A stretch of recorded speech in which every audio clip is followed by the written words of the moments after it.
Hola de Todd, formerly of Canada. Estoy canadiense.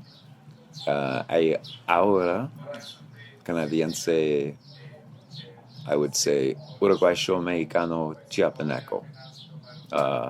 Canadian dissident, writer, philosopher, social political analyst for 4 decades, and left Canada when it went corporate fascist,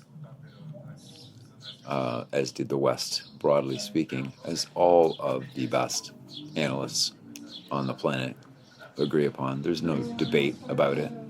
The evidence is overwhelming. Anybody who wants to recognize it as a fact, it's an undeniable fact. So I warned about it since 1990, that we were heading towards corporate fascism, and before even that, but particularly since 1990. When it arrived 4 years ago, I realized, there are only two sane responses to fascism or communism, totalitarianism of the extreme right or left. You either defeat it or you get out. And although I'd been urging Gandhian nonviolent revolution, democratic revolution, for 4 decades, I didn't see it on the horizon, so there's only one sensible option remaining to my mind, which is get out. And it's a global struggle. This is a global issue. So there's no running away until I took Sun Tzu's advice, the unrivaled, unmatched grandmaster of strategy through all human history. And he said, when your opponent is in a stronger position than you, you do not attack, you do not advance. That would be foolish.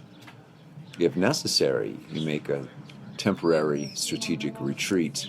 You move to a place of strength, you build up your forces, and then you advance when and where your opponent is weak and you are strong. So I took Sun Tzu's advice, not giving up on the fight. I refused to be sidelined or silenced, which is what I could fully expect to happen at some point had I remained in the now corporate fascist global north. So pick your battleground and know that this is a global crisis, which means the resistance is global. And the movement, the anti-fascist, anti-authoritarian movement, is global. So you pick your location, pick it well, die with your boots on. It ain't over till it's over. The global renaissance has already emerged. It's growing fast. It's a global awakening that's on. Whilst a 5-century-old empire, that is the European, British, North American, Anglo-American, you can call it, now corporate fascist empire, is in a state of collapse. There are better places to be.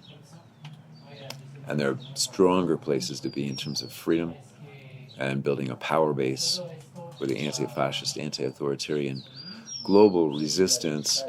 And if you want to focus more so on the positive, building the future, there are better places to be to build the Renaissance and lay the seeds, plant the seed beds for the civilization and the culture which is to come, based in freedom and voluntary mutual aid, with care for the earth, care for one another, and freedom above all.